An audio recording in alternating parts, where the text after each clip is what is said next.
A very good morning to all of you. Today we will discuss Class 11, The Living World, Part 6.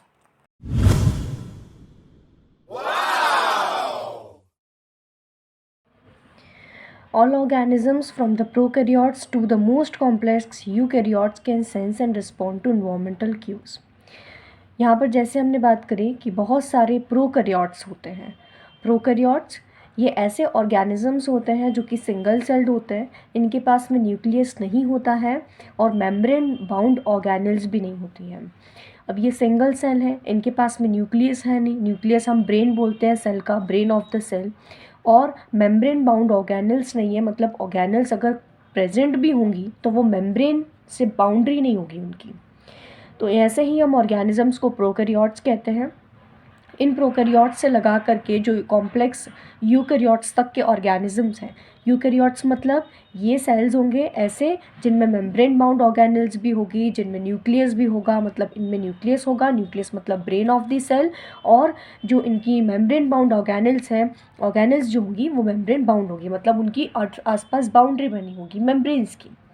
तो ये organisms जो है सारे prokaryotes से लगा करके जो यूकैरियोट्स तक के हैं, ये सारे सेंस कर सकते हैं, रिस्पॉन्ड कर सकते हैं उसके बाद में जितने भी इन्वायरमेंट में चीज़ें हो रही हैं उनके अगेंस्ट में। Photo period affects reproduction in seasonal breeders.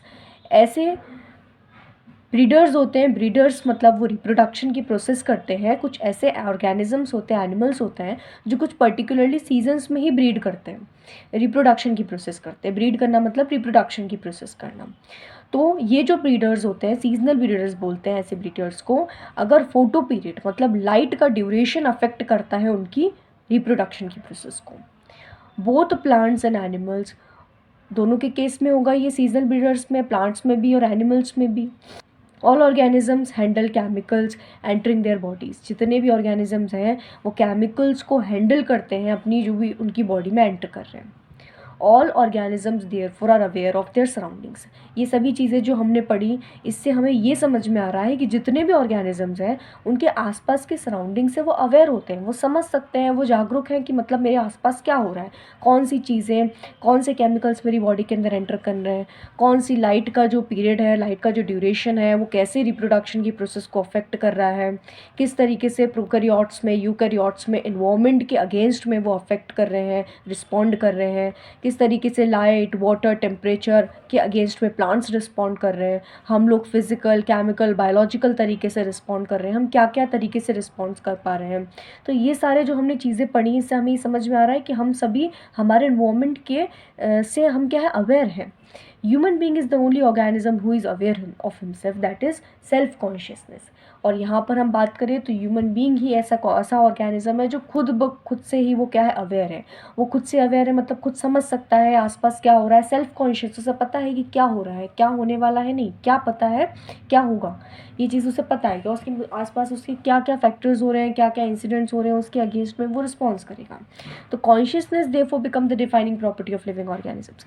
अगर कोई लिविंग ऑर्गेनिज्म होगा तो कॉन्शियसनेस उसकी डिफाइनिंग प्रॉपर्टी होगी। कैसे बन गई यहाँ पे, तो अब यहाँ पे लिख दिया उन्होंने तो बन गई है, लेकिन इस कैसे हम समझ सकते हैं, मतलब क्या बोल दिया उसने कि अगर कोई ह्यूमन बीइंग है, ऑब्वियसली वो लिविंग ऑर्गेनिज्म है, तो वो अवेयर होगा ऑफ हिमसेल्फ, उसे पता होगा कि उसके साथ में क्या हो रहा है, सेल्फ कॉन्शियस होगा, वो सेल्फ कॉन्शियस होगा, खुद के प्रति जागरूक होगा कि उसके साथ में क्या हो रहा है। तो कॉन्शियसनेस लिविंग ऑर्गेनिज्म में हमें देखने को मिलेगी, बट नॉन लिविंग में कभी भी देखने को नहीं मिलेगी। अगर मान लो हमने क्या किया, हमारे हाथ से पानी का ग्लास गिर गया, हमारे हाथ से पानी का ग्लास गिर गया, कोई नीचे हमारे बैठा हुआ है, उसके ऊपर ही मान लो हमने पानी का ग्लास ढोल दिया, वो उठ जाएगा फटाक से कि भैया तूने मेरे ऊपर पानी क्यों ढोल दिया, वो हमसे आर्ग्यू करने लग जाएगा। और अगर बहन भाई होंगे तो और झगड़ा करने लग जाएंगे, बट गलती से हो गया, सॉरी बोल देंगे, बात खत्म हो जाएगी। लेकिन वो अगेंस्ट में उसने रिस्पॉन्स किया, अगर पानी ढुला है और वो चीज़ वहीं पर रखी है, in case of non living, जैसे टेबल है, टेबल के ऊपर पानी ढुल गया, तो टेबल ऐसा तो नहीं है कि कहीं और चली जाएगी, नहीं, टेबल वहीं रखी रहेगी, मतलब नॉन लिविंग, आपको कॉन्शियसनेस नहीं है, उसके आसपास क्या हो रहा है समझ में नहीं आएगा, उसे फील नहीं होगा, वो रिस्पॉन्स नहीं कर पाएगी। लेकिन हम लोगों में क्या होगा, ह्यूमन बींग्स में, लिविंग थिंग्स में, वो चीज़ के अगेंस्ट में हम लोग रिस्पॉन्स करेंगे। तो ये चीज़ है यहाँ पे, इसलिए हमने कॉन्शियसनेस को क्या लिया, एक डिफाइनिंग प्रॉपर्टी लिया हुआ है यहाँ पे। तो हमारा फर्स्ट था सेलुलर ऑर्गेनाइजेशन, मेटाबॉलिज्म, सेकेंड हमारा कॉन्शियसनेस, ये दोनों हमारी डिफाइनिंग प्रॉपर्टी लेंगे अगर हमें किसी भी चीज़ को लिविंग या नॉन लिविंग में डिफ्रेंशिएट करना है। ग्रोथ, रिप्रोडक्शन को नहीं लेंगे, हमें बहुत अच्छे से याद रखना है। Now when it comes to human beings, जब हम ह्यूमन बींग्स तक आते हैं और ह्यूमन बींग्स तक की बात आती है, it is all the more difficult to define the living state. Living state को बताने के लिए, डिफाइन करने के लिए बहुत डिफ़िकल्ट हो जाता है। कैसे? We observe patients lying in coma in hospitals virtually supported by machines which replace heart and lungs. यहाँ पर ये बताया गया है कि अगर हम ह्यूमन बींग्स की बात करें तो उसमें ये कंडीशन थोड़ी सी हमें डिसबैलेंस कर देती है और कन्फ्यूजन में डाल देती है। इन केस हम उन पेशेंट्स की बात करें जो कि कोमा में होते हैं हॉस्पिटल्स में, और उन्हें आर्टिफिशियली तरीके से मशीन्स के थ्रू सपोर्ट किया जाता है, उनके हार्ट को और लंग्स को रिप्लेस कर दिया जाता है। The patient is observe otherwise brain dead. आप उसे ऐसा ऑब्जर्व करोगे कि वो क्या है, ब्रेन डेड है, उसका ब्रेन वर्क नहीं कर पा रहा है। The patient has no self consciousness. उसे आप उसके आसपास पानी ढोल दो, उसके ऊपर पानी ढोल दो, उसे कुछ भी फील नहीं होगा, उसे वो सेल्फ कॉन्शियस नहीं होगा, उसे आसपास क्या हो रहा होगा, कौन आ रहा है, कौन जा रहा है, कौन देख रहा है, बिल्कुल भी उसे फ़र्क नहीं पड़ रहा होगा। Are such patients who never come back to normal life. क्या ऐसे पेशेंट्स, ऐसे मरीज जो दोबारा से अपनी नॉर्मल लाइफ में नहीं आ सकते, आप उन्हें लिविंग कंसिडर करोगे कि नॉन लिविंग कंसिडर करोगे? हम उन्हें लिविंग कंसिडर करेंगे, बट लिविंग स्टेट नहीं होगी उस कंडीशन में। In higher classes, you will come to know that all the living phenomena are due to underlying interactions. आप जब और ज़्यादा हायर क्लासेस में जाओगे तब आप ये समझोगे, आपको समझ में आएगा कि जितनी भी लिविंग प्रोसेसेस होती हैं सभी इंटरैक्शंस के थ्रू होती हैं। Properties of tissues are not present in the constituent cells but arise as a result of interactions among the constituent cells. जितनी भी टिश्यूज़ होंगे, ग्रुप ऑफ सेल्स होंगे, उनकी कुछ प्रॉपर्टीज़ होंगी, वो आपको सभी सेल्स में नहीं मिलेंगी, बट कब मिलेंगी आपको उन सेल्स में? जब वो इंटरैक्ट करेंगे आपस में, जब वो सेल्स आपस में इंटरैक्शन करेंगे तब आपको उनमें प्रॉपर्टीज़ देखने को मिलेंगी। Similarly, properties of cellular organelles are not present in the molecular constituents of the organelle. इसी तरीके से जितनी भी प्रॉपर्टीज़ होंगी ऑर्गेनल्स के अंदर, ऑर्गेनल्स क्या होंगे, ये सेल्स के अंदर प्रेजेंट जो ऑर्गन्स होते हैं उन्हें हम ऑर्गेनल्स बोलते हैं, तो सेलुलर ऑर्गेनल्स बोला जाता है।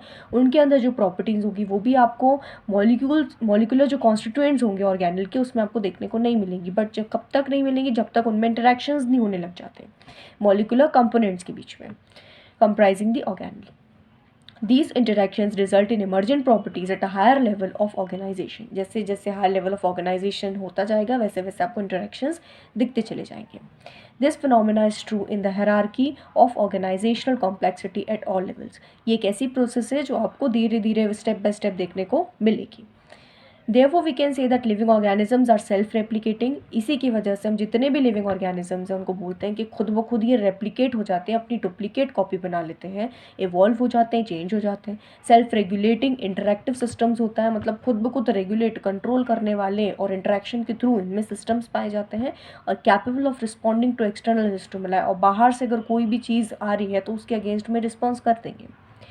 Biology is the story of life on earth. हम जब हम बायोलॉजी की बात करते हैं तो ये हमारे लाइफ की स्टोरी है अर्थ पर, एक कहानी है ज़िंदगी की धरती पर। Biology is the story of evolution of living organisms on earth. और हम बायोलॉजी में यही पढ़ते हैं कि किस तरीके से चेंज हुआ, एडवांसमेंट हुआ, डेवलपमेंट हुआ, एवोल्यूशन हुआ लिविंग ऑर्गेनिजम्स का हमारी धरती पर, उसकी कहानी पढ़ते हैं।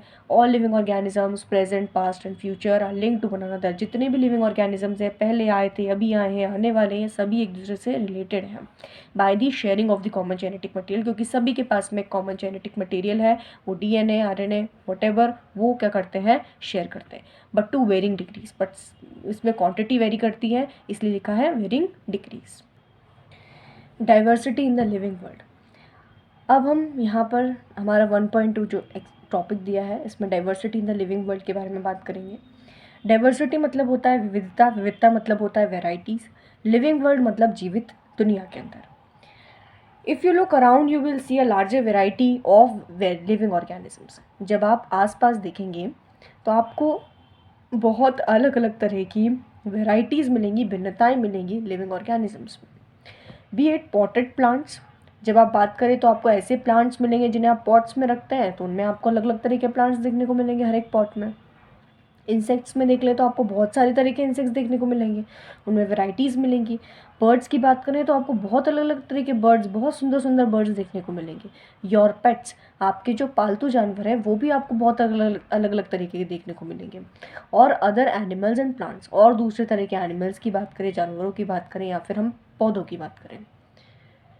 There are also several organisms, ऐसे आपको बहुत सारे ऑर्गेनिजम्स दिखने को मिलेंगे that you can not see with your naked eye, और आप अपनी जो नेक्ड आई मतलब without any type of lens अगर आप देखें, without any type of microscope आप देखें, तो आपको वो देखने को मिलेंगे, बट आप देख ही नहीं पाएंगे, इतने छोटे होते हैं। ऐसे बहुत सारे ऑर्गेनिजम्स हैं जो आपके आसपास अभी भी होंगे, बट आप you can not see, you are not able to see. If you were to increase the area that you make observations in, the range of variety of organisms that you see would increase. अगर आप क्या करते हैं, अगर आप अपने देखने का जो एरिया है, जित ऑब्जर्वेशन का जो आपका एरिया है उसको अगर आप बढ़ाते हैं, तो आपको बहुत अलग अलग तरह की वेराइटी ऑफ ऑर्गेनिजम्स देखने को मिलेंगे। जैसे आपने किसी पर्टिकुलर एरिया में जाकर देखा, तो उस पर्टिकुलर एरिया में जाकर आपने देखा तो उसको कुछ पर्टिकुलर स्पीशीज़ आपको दिखी, कुछ पर्टिकुलर आपको ऑर्गेनिजम्स दिखे। लेकिन अगर आप 1 से 2, 2 से 3, 3 से 4 और ज़्यादा 5, 6, 7, 8, 10 इस तरीके से आप जिस तरीके से बढ़ाते जाएंगे आपके एरिया को ऑब्जर्वेशन के, कि नहीं मुझे इस एरिया में जाकर भी देखना है, तो आपको वहाँ पे कुछ अलग स्पीशीज़ ऑफ ऑर्गेनिज्म दिख जाएगी। इस तरीके से आप जैसे जैसे इंक्रीज़ करते जाएंगे आपके एरिया को, उस तरीके से आपको ऑब्जर्वेशंस का जो एरिया है वो बढ़ा देंगे, तो आपको रेंज जो है आपकी वैरायटी की दिख जाएगी। इसको हम इस तरीके से समझ सकते हैं कि अगर हम किसी पर्टिकुलर सिटी में जाते हैं, वहाँ पे अगर हम कोई चीज़ सर्च करते हैं, अगर हमें कोई चीज़ पर्टिकुलरली चाहिए तो उसे सर्च करते हैं हम आराम से वहाँ पे, तो हमें वहाँ पे वो वैरायटी, हम बोलेंगे भैया नहीं ये वैरायटी हमें नहीं, दूसरी वैरायटी दिखाओ, तो वो बोलेगा हमारे पास में यही है। तो हमने कहा ठीक है, हमने एक वैरायटी देख ली, हम दूसरी जगह जाएंगे, फिर देखेंगे, हम वहाँ पे दूसरी शॉप पे गए, वहाँ पे देखा तो फिर उसने दूसरी वैरायटी दिखाई, हमको बोले हमको भी ये वाली वैरायटी भी समझ में नहीं आई है। तो इस तरीके से हम क्या कर रहे हैं, हम बोलते हैं ना भैया वैरायटी दिखाओ और बताओ, और वैरायटी आपके साथ में जैसे आप देखते जाओगे वैसे आपको अलग अलग चीज़ों के बारे में पता चलता जाएगा, रेंज बढ़ती चली जाएगी। उस तरीके से जब आप एरिया में भी बात करें, हम यहाँ पे बात करें कि अगर एरिया हम बढ़ाते जाएंगे हमारे ऑब्जर्वेशन का, तो रेंज बढ़ती जाएगी। आपने दिल्ली में देखा तो वहाँ पे आपको अलग चीज़ मिलेगी, आप किसी पर्टिकुलर और सिटी में जाओगे तो वहाँ पे अलग आपको देखने को मिलेगी, वैराइटीज़ अलग मिलेंगी। तो इस तरीके से एरिया बढ़ाएंगे अगर आप ऑब्जर्वेशन का, तो आपका ऑब्वियसली आपके ऑर्गेनिजम्स जो आप बात कर रहे हैं उनकी रेंज भी बढ़ेगी। Obviously, if you were to visit a dense forest, you would probably see a much greater number and kinds of living organisms in it. अगर आप क्या कहाँ जाओगे, डेंस फॉरेस्ट में जाओगे, ऐसे जंगल में जहाँ बहुत घना जंगल है, बहुत ज़्यादा झाड़ियाँ वगैरह होती हैं, वहाँ पे आपको ऑब्वियसली क्या बात कर रहे हैं, क्या मिलेगा, बहुत सारे तरह के आपको अलग अलग तरह के नंबर में ऑर्गेनिजम्स मिलेंगे। Each different kind of plant, animal और organism that you see represent the species. अगर आप किसी भी प्लांट को देखें, एनिमल को देखें, ऑर्गेनिज्म को देखें, जो भी आप जिन्हें भी आप देखें, वो आपको एक पर्टिकुलरली स्पीशीज़ को, पर्टिकुलरली जाति को रिप्रेजेंट करेंगे। The number of species that are known and described range between 1.7 to 1.8 million. कितनी नंबर ऑफ जातियाँ, कितनी नंबर ऑफ स्पीशीज़ अभी तक डिस्क्राइब की जा चुकी हैं, तो वो है 1.7 to 1.8 million. This refers to biodiversity, इसे ही हम बायोडाइवर्सिटी कहेंगे। और the number and types of organisms present on earth, जितने भी नंबर में, मतलब 1, 2, 3, 4, 5 या उससे भी कहीं ज़्यादा, कितने नंबर में कौन से तरह के टाइप्स, मतलब तरह के ऑर्गेनिजम्स प्रेजेंट है हमारी अर्थ पर, उसे हम बायोडाइवर्सिटी कहेंगे। We should remember here that as we explore new areas and even old ones, new organisms are continuously being identified. वो ये कह रहे हैं, ऐसा नहीं है कि आप जैसे मान लो किसी पर्टिकुलर शॉप पे गए थे, उसने आपको एक वैरायटी बताई थी, तो बस वही वैरायटी उसके पास आप दोबारा जाओगे तो मिलेगी। नहीं, अगर आप दोबारा जाओगे हो सकता है कि उसके पास में दूसरी वैरायटीज़ आ जाए। उसी तरीके से अगर आप किसी भी एरिया में जाते हो, ओल्ड एरिया में, मतलब जहाँ पे आप एक बार देख के आ चुके हो, फिर दोबारा से जा रहे हो, तो ऐसी आपको स्पीशीज़ मिल जाएगी, ऐसे ऑर्गेनिज्म मिल जाएंगे जो दोबारा नए आए हैं वो मिल जाएंगे। और न्यू एरियाज़ में तो आपको ऑब्वियसली नए मिलेंगे ही सही। तो ऐसे न्यू ऑर्गेनिजम्स आपको कंटिन्यूसली आप देखने को मिलते ही चले जाएंगे। As stated earlier, there are millions of plants and animals in the world. अगर हम देखें तो ऐसे बहुत सारे एनिमल्स और प्लांट्स हमारे वर्ल्ड में प्रेजेंट हैं। We know that plants and animals in our own area by their local names. जितने भी प्लांट्स और एनिमल्स हमारे एरिया में देखें हम, तो हम उन्हें अपने लोकल नाम से बुलाते हैं। लोकल मतलब हम जनरल नेम से बोलते हैं कि ये किसका पेड़ है, कि नीम का पेड़ है, ये बबूल का पेड़ है, अलग तरह का पेड़ है, हम अब उनको जनरल नेम से बोलते हैं। हमें जो समझ में आता है उसे, ये बेलपत्री का पेड़ है, इस तरीके से हम अपने हिसाब से लोकल नेम से उसे बुलाते हैं। जितने भी प्लांट्स, एनिमल्स को बोले तो ये मछली है, ये जो भी है, अपने हिसाब से जो हम बोलना चाहें उसको अपने नाम से बुलाते हैं। These local names would vary from place to place. ये जो लोकल नेम्स हम बोलते हैं कि यहाँ पे ये नीम का पेड़ लगा हुआ है, ये कछुआ है, या कुछ भी है, जो भी हम नाम कह लें उसको, तो ये अलग अलग जगह पे अलग अलग नाम, लोकल नेम से बोलेंगे। Even with in a country, किसी कंट्री के अंदर आप जाएँ, उसमें स्टेट्स होंगी, उस स्टेट्स में भी पर्टिकुलरली स्पीशीज़ को अलग-अलग नेम से बोल सकते हैं वो लोग। Probably you would recognize the confusion that would be created if we did not find ways and means to talk to each other to refer the organisms we are talking about. अब देखिए, अब क्या difficulty, क्या confusion create होगा? अगर मान लो मैं कहाँ रहती हूँ, मैं मान लो रहती हूँ उत्तर प्रदेश में, है ना? तो अब उत्तर प्रदेश में क्या हो रहा है कि इस नीम के पेड़ को कुछ और बोल रहे हैं, और अगर हम मध्य प्रदेश की बात करें तो वहाँ पे नीम के पेड़ को कुछ और बोला जा रहा है, वहाँ पे लोकल नेम कुछ और है, और मेरे यूपी में अलग कुछ और लोकल नेम है। तो ये जो लोकल नेम है, इससे अब हम दोनों को, मैं अगर किसी पर्टिकुलरली पर्सन से बात करती हूँ, मैं नीम के पेड़ के बारे में ही बात कर रही हूँ, वो एमपी में रहता है, मैं यूपी में रहती हूँ, हम दोनों सेम पर्टिकुलर की बात कर रहे हैं, ट्री की, लेकिन हम लोग अलग अलग नाम से बोल रहे हैं, तो हम लोगों के बीच में कन्फ्यूजन होगा, समझ नहीं पाएंगे। उसी तरीके से ऑर्गेनिजम्स के केस में भी, अगर हम किसी ऑर्गेनिज्म को कुछ बोल रहे हैं, वहाँ के पीपल उस ऑर्गेनिज्म को कुछ और बोल रहे हैं, तो कन्फ्यूजन क्रिएट होगा। इसीलिए has there is a need to standardize the naming of living organisms. इसीलिए एक स्टैंडर्डाइज करना पड़ा, जमाना पड़ा, और बिल्कुल एक ऐसा वर्ल्ड वाइड नेम देना पड़ा, नेमिंग का चीज़ चलिए कि नेम देना है हमें उसे। इसे हम एक और तरीके से समझ सकते हैं कि अगर मान लो आपका नाम है चिंटू, और कोई और दूसरा पर्सन है, आपको क्या बोलता है? चिंटू बोलता है ना? आपके घर वाले भी आपको चिंटू बोलते हैं, वो पर्सन भी आपको चिंटू बोलता है, लेकिन आपका एक और तीसरा फ्रेंड आ गया, वो आपको पिंटू बोलता है। वो कहाँ का फ्रेंड है? वो आपका रहता है उत्तर प्रदेश में रहता है, वो फ्रेंड आपको पिंटू बोलता है। आपकी मम्मी आपको चिंटू बोलती है, आपका एक बेस्ट फ्रेंड आपको चिंटू बोलता है। अब चिंटू और पिंटू दोनों आप ही हो, लेकिन अलग अलग जगह अलग अलग लोकल नेम से बोल रहे हैं, कन्फ्यूजन हो रहा है। आपकी टीचर पूछ रही है चिंटू पिंटू कौन है, उन्हें तो ये पता ही नहीं है। मतलब एक स्टैंडर्डाइज नहीं है, वो एक फिक्स नेम नहीं है। वो नेम हमें फ़िक्स करना है जिससे आपकी चिंटू भी, मम्मी भी समझ जाए कि ये चिंटू मेरा ही बच्चा है, आपका बेस्ट फ्रेंड भी समझ जाए मेरा ही फ्रेंड है, और आपका जो यूपी का फ्रेंड है वो भी समझ जाए कि ये मेरा ही फ्रेंड है, और आपकी मैडम भी समझ जाए कि ये एक ही लड़का है। मतलब सभी लोगों में एक ऐसा नाम हो जाए आपका कि नहीं, ये बच्चा जो है यही है, इसका एक स्टैंडर्ड नेम है, ये इसके लोकल नेम्स है, ये तो सब क्या है, लोकल नेम क्या है, निक नेम की तरह है आपके, कोई भी आपको कुछ भी बोल देगा। तो आपको नेम्स के पर्टिकुलरली देना पड़ेगा। तो इसलिए बोला इसमें स्टैंडर्डाइज करना, naming of living organisms, that a particular organism is known by the same name all over the world. आप पर्टिकुलरली जो आप हो, वो आप सभी वर्ल्ड में, पूरे ब्रह्मांड में आपको उस नेम से जाना जाए। तो इसी तरीके से जो ऑर्गेनिज्म है, उससे भी बोला गया कि उसे भी पूरे ब्रह्मांड में एक ही नेम से जाना जाए। जो लोकल नेम्स हैं वो देते रहे उनके हिसाब से जो देना है, लेकिन हमें तो उसको एक पर्टिकुलरली नेम देना है। इस this process is called nomenclature. इस प्रोसेस को हम नामकरण करना बोलते हैं, नॉमेनक्लेचर बोलते हैं। Obviously, nomenclature or naming is only possible when the organism is described correctly and we know to what organism the name is attached to. This is identification. अब आप किसी को नाम कैसे दे सकते हो? आप किसी पर्टिकुलरली स्पीशीज़ को, ऑर्गेनिज्म को नाम कैसे दे सकते हो? जब तक आपको उसके बारे में ये नहीं पता होगा कि ये प्लांट है, कि ये एनिमल है, इसके क्या फीचर्स ये शो करता है, तो आप उसे सही से नेम नहीं दे सकते। आपको उसे अच्छे से डिस्क्राइब करना पड़ेगा उस ऑर्गेनिज्म को, उसके बाद में ही आप उस ऑर्गेनिज्म को नेम दोगे, है ना? जिस तरीके से पर्सन होगा उस तरीके से आप उसे नेम दे देते हैं। तो उसी तरीके से यहाँ पे भी स्पीशीज़ हैं, जो भी हमारी प्लांट की, एनिमल की, उसे हमें नेम देना पड़ेगा। तो दूसरा हमें चीज़ क्या करना पड़ेगा? उसका प्रॉपरली आइडेंटिफिकेशन करना पड़ेगा। Thanks for watching. We will continue remaining portion in the upcoming videos. Don't forget to like, share and subscribe the channel.